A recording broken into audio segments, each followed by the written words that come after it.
Louvado seja nosso Senhor Jesus Cristo, para sempre seja louvado. Irmãos e irmãs, bom dia a todos. Hoje estamos aqui para a reflexão da Palavra de Deus. Nesse final de semana nós celebramos a solenidade do Pentecostes. Enfim, é o término do ciclo pascal, em que nós então fechamos com essa vinda do Espírito Santo no cenáculo, os discípulos reunidos com a Virgem Maria, etc. E hoje nós pedimos esse Pentecostes para a igreja, sem dúvida nenhuma, para que nos ajude, nos ilumine, nos encoraje em nossa missão e nossa fé. O evangelho desse dia que vamos meditar, ele está no sábado, que é a festa da vigília. O sábado tem um evangelho na vigília e o domingo tem outro evangelho. Então são dois evangelhos, um na vigília e outro do dia. Eu estou fazendo a meditação, refletindo o sábado, que é a vigília, João 7, versículos 37 aos versículos 39. Então João, capítulo 7, versículos 37 ao 39. Vamos então iniciar a proclamação. Proclamação do Evangelho de nosso Senhor Jesus Cristo, segundo João. Glória a vós, Senhor. No último dia da festa, o dia mais solene, Jesus em pé proclamou em alta voz: Se alguém tem sede, venha a mim e beba. Aquele que crê em mim, conforme diz a Escritura, rios de água viva jorrarão do seu interior. Jesus falava do Espírito que deviam receber os que tivessem fé nele, pois ainda não tinha sido dado o Espírito, porque Jesus ainda não tinha sido glorificado. Palavra da salvação, glória a vós, Senhor.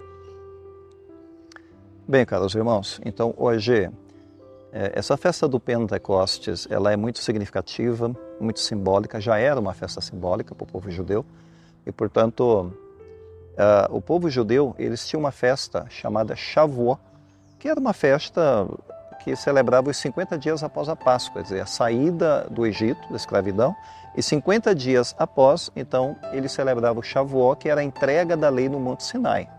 Começou com uma festa muito antiga, o Shavuot, e depois evoluiu para a entrega da lei ao povo de Israel. Então era uma ocasião em que Jerusalém estava lotado, com muita gente, enfim, os peregrinos dos 4 cantos do mundo, enfim, para essa festa do Shavuot. E é justamente nesse contexto que Jesus faz uma promessa, João 7,37 aqui. Se alguém tem sede, venha a mim e beba. Quem crê em mim, do seu interior, rios de água viva fluirão. Fecha aspas. Ora, Jesus ele apela para algumas coisas aqui na sua afirmação. Primeiro, essa sede espiritual que existe dentro do ser humano. Então Jesus apela para essa profunda necessidade do ser humano de transcendência, uma necessidade de plenitude. A gente vai ao Salmo 42, a gente percebe isso lá, necessidade de plenitude.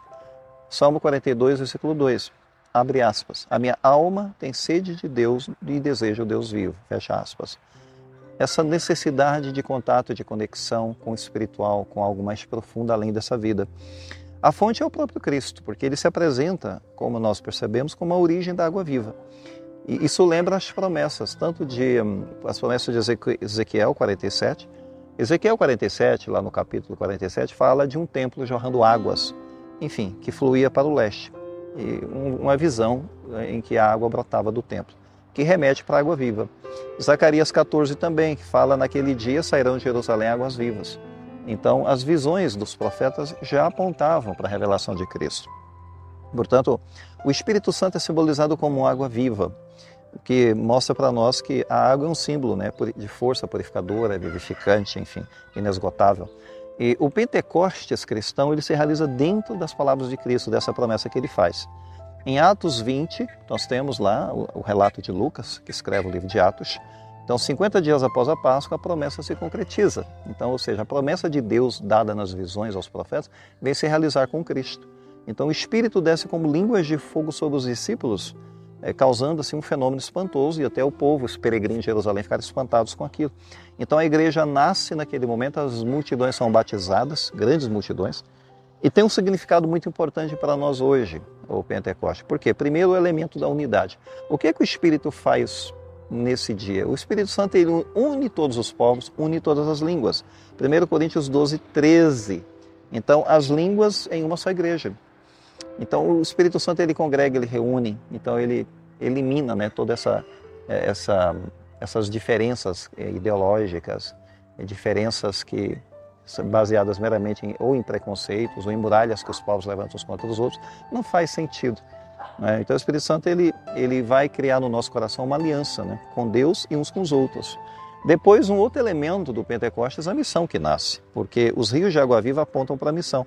Simboliza uma igreja em saída, porque os rios brotam e vão. Então é a igreja que vai também. O Espírito impulsiona a testemunhar Cristo, dá testemunho da vida, da obra, da mensagem de Cristo. Ou seja, é um encontro com Cristo ao encontro do mundo, um mundo que tem sede, um mundo que tem necessidade dessa palavra. Portanto, o Shavuot antigo é superado pelo Pentecostes cristão, porque o Shavuot antigo, que celebrava a entrega da lei no Monte Sinai, era uma lei escrita em pedra. Agora, o Espírito Santo, ele vem escrever no nosso coração. Quem diz isso? Paulo, 2 Coríntios 3:3, abre aspas. Sois a carta de Cristo, escrita não com tinta, mas com o Espírito de Deus vivo. Fecha aspas.